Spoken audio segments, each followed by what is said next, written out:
حراست میں لیے جانے والے پہلے شخص اعتزاز شاہ کو پاکستانی طالبان نے کہا تھا کہ وہ بے نظیر بھٹو کو قتل کرنے کے لیے خود کش بمبار منتخب ہوا ہے، لیکن اسے متبادل بمبار کی حیثیت پر منتقل کر دیا گیا تھا، جو اس وقت سامنے آتا اگر پہلی کوشش ناکام ہو جاتی، اور اس بات پر وہ خفا بھی ہوا۔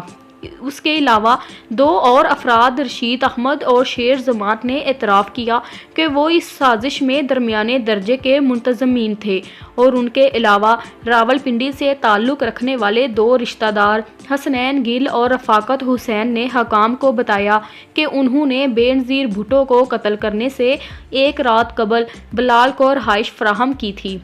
گو کہ یہ تمام اعترافی بیانات بعد میں واپس لے لیے گئے تھے۔ بے نظیر بھٹو کے قتل سے چند گھنٹے قبل ملنے والے فون ریکارڈ سے سازشوں کے محل وقوع اور گفتگو ان اعترافی بیانات کی سچائی کی تصدیق کرتی ہے، جو کہ بعد میں واپس لے لیے گئے تھے۔ راولپنڈی کے لیاقت باغ میں خودکش دھماکے میں بے نظیر بھٹو کی ہلاکت کے علاوہ متعدد افراد زخمی بھی ہوئے تھے۔ حسنین گل نے پولیس کو اس اپارٹمنٹ میں مزید شواہد دکھائے تھے جہاں بلال نے رات گزاری تھی۔ بلال کے جسم سے ملنے والے ڈی این اے اور اس اپارٹمنٹ سے ملنے والے ڈی این اے کو بعد میں امریکی لیب میں تصدیق کے لیے بھیجا گیا، جہاں وہ آپس میں برابر کا جوڑ ثابت ہوئے۔ اس مقدمے پر تفتیش کرنے والے سرکار کی وکلاء کا خیال تھا کہ وہ مبینہ منصوبہ سازوں تک پہنچ جائیں گے، لیکن ستمبر میں ان کے عزائم کے سامنے رکاوٹ آ گئی، جس سے یہ مقدمہ ختم ہو گیا، کیونکہ جج نے یہ فیصلہ دیا کہ شواہد جمع کرنے اور عدالت میں پیش کرنے کے طریقہ کار میں غلطیاں تھیں، جس کا مطلب تھا کہ تمام ملزمان کو بری کیا جائے۔ پاکستان میں یہ عام بات ہے کہ لوگ بے نظیر بھٹو کے قتل کا قصوروار ان کے شوہر آصف علی زرداری کو ٹھہراتے ہیں۔ یہ الزام لگنے کی وجہ یہ ہے کہ بے نظیر بھٹو کے قتل کا سب سے زیادہ فائدہ انہیں ہوا کیونکہ وہ ملک کے صدر بن گئے تھے، لیکن ان الزامات لگانے والوں نے آج تک ایسے کوئی بھی قابل قبول ثبوت پیش نہیں کیے ہیں جو آصف علی زرداری کا ان کی بیوی کے قتل میں ملوث ہونے کے الزام کو ثابت کر سکے۔ آصف علی زرداری نے بے نظیر بھٹو کے قتل کی تفتیش کے لیے اقوام متحدہ کے انکوائری کمیشن کو پاکستان بلایا۔ آصف علی زرداری نے خود بھی ان الزامات کی سختی سے تردید کی ہے اور ان کے بارے میں کہتے ہیں کہ وہ چپ رہیں۔ آصف علی زرداری پر ایک اور الزام یہ بھی کہ انہوں نے اپنے دور صدارت میں مکمل طاقت رکھنے کے باوجود اپنی بیوی کے قاتلوں کی تلاش میں ناکام رہے۔ اس واقعے میں 2 خودکش بمباروں نے بے نظیر بھٹو کے کراچی ایئرپورٹ سے شہر آنے والے قافلے پر حملہ کیا، جس میں 150 سے زائد افراد ہلاک ہوئے، اور یہ پاکستان میں ہونے والے دہشت گردی کے واقعات میں سب سے بڑے واقعات میں سے ایک شمار کیا جاتا ہے۔ پولیس کے اس حملے میں تفتیش اتنی نیم دلی سے کی گئی تھی کہ خودکش بمباروں کی کبھی بھی شناخت نہ ہو سکی۔ اس تفتیش کے سربراہ سعود مرزا نے کہا تھا کہ ایک شخص کی انہوں نے اس کے چہرے کے مخصوص نقوش سے شناخت کی تھی کہ وہ کراچی میں رہائش پذیر افریقی برادری سے تعلق رکھتا ہے۔ خودکش بمباروں کی شناخت کے حصول میں یہ اہم اطلاع کبھی بھی عام عوام کے سامنے پیش نہیں کی گئی۔ سابق صدر آصف علی زرداری پولیس پر کی جانے والی تنقید کے جواب میں کہتے ہیں کہ انہوں نے اسکاٹ لینڈ یارڈ سے اپنی بیوی کے قتل کی تفتیش کی مدد لی تھی اور ساتھ ساتھ اقوام متحدہ سے تفتیشی کمیشن بھی بنوایا تھا، جس نے بے نظیر بھٹو کے قتل اور اس سے پہلے کے حالات اور عوامل کا جائزہ لیا تھا۔ لیکن اس انکوائری کمیشن کی جانب سے کہا گیا کہ تفتیش کے دوران ان کی راہ میں بار بار روڑے اٹکائے گئے، اور یہ رکاوٹیں صرف فوج کی جانب سے نہیں بلکہ صدر آصف علی زرداری کے وزراء کی جانب سے بھی کھڑی کی گئیں۔ انکوائری کمیشن کے سربراہ ہیرالڈو منوز نے بتایا کہ اسٹیبلشمنٹ سے تعلق رکھنے والے بہت سے افراد تھے جن سے ہمیں انٹرویو کرنا تھا، لیکن انہوں نے انکار کر دیا۔ ہیرالڈو منوز کہتے ہیں کہ منع کرنے والوں میں فوجی اہلکار اور سیاستدان دونوں شامل تھے۔ انہوں نے مزید بتایا کہ تفتیش میں پیش قدمی ہونے کے باوجود حکومت کی جانب سے ان کو فراہم کیا ہوا حفاظتی مکان بھی واپس لے لیا گیا اور ان کی حفاظت پر مامور سیکیورٹی اہلکاروں کو بھی ڈیوٹی سے ہٹا دیا گیا۔ اس بات میں قطعی طور پر کوئی شک نہیں ہے کہ بے نظیر بھٹو کے قتل کے عوامل ڈھونڈنے کے عمل کو روکا گیا ہے۔ تفتیش سے یہ ثبوت ملا ہے کہ وہ 2 افراد جنہوں نے بلال کو بے نظیر بھٹو تک پہنچنے میں مدد کی تھی، انہیں 15 جنوری 2008 کو ایک فوجی چوکی پر مار دیا گیا۔ نادر اور نصر اللہ طالبان کے حامی حقانی نیٹ ورک کے مدرسے میں طلبہ تھے۔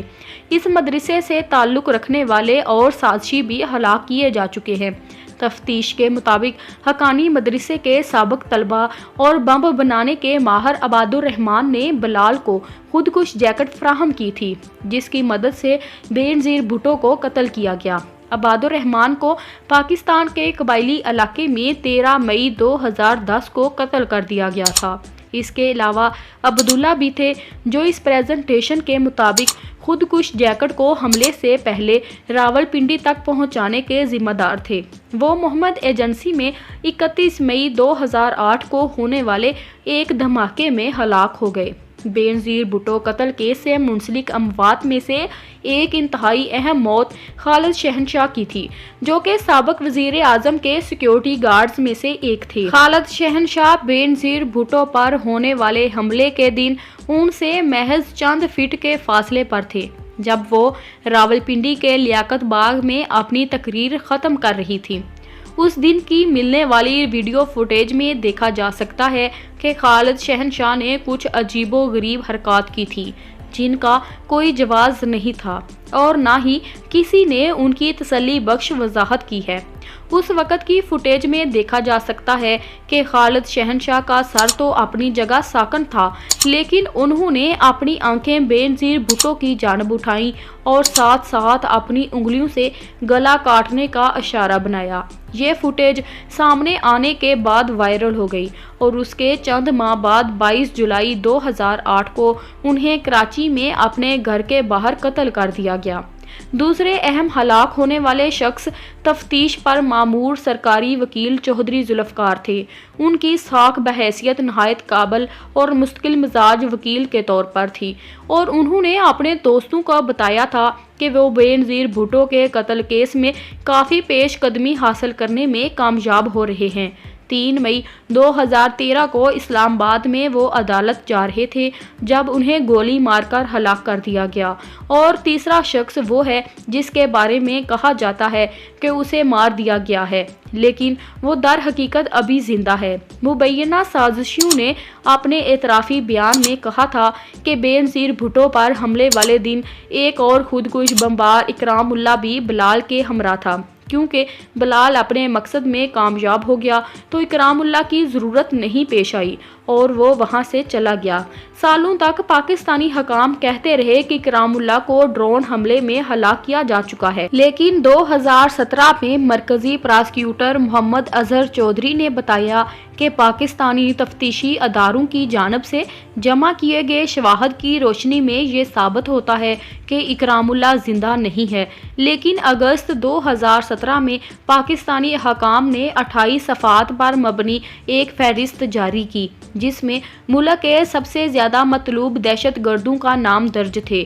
اس فہرست میں 9ویں نمبر پر درج نام جنوبی وزیرستان کے رہائشی اکرام اللہ کا تھا اور ان کے نام کے آگے درج تھا کہ وہ بے نظیر بھٹو کے قتل میں ملوث ہے۔ اندازہ ہے کہ اکرام اللہ اس وقت مشرقی افغانستان میں مقیم ہے، جہاں وہ پاکستانی طالبان کے لیے درمیانے درجے کا کمانڈر بن چکا ہے۔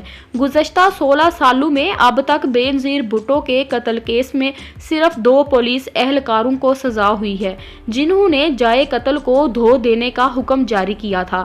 کئی پاکستانی ان کی سزا کو ناانصافی قرار دیتے ہیں اور ان کا موقف ہے کہ پولیس ایسے کام فوج کے کہنے کے بغیر کر ہی نہیں سکتی۔ یہ ایک دفعہ پھر ظاہر کرتا ہے کہ حاضر اور ریٹائرڈ فوجی افسران پر مبنی پاکستان کی اسٹیبلشمنٹ ایک خفیہ نیٹ ورک ہے، جو کہ ملک کے قومی مفاد کو اپنی ذمہ داری سمجھتے ہیں اور اسی کے تحفظ کی خاطر فیصلے کرتے ہیں۔ ویڈیو پسند آئی ہے تو لائک کریں۔ Thanks for watching.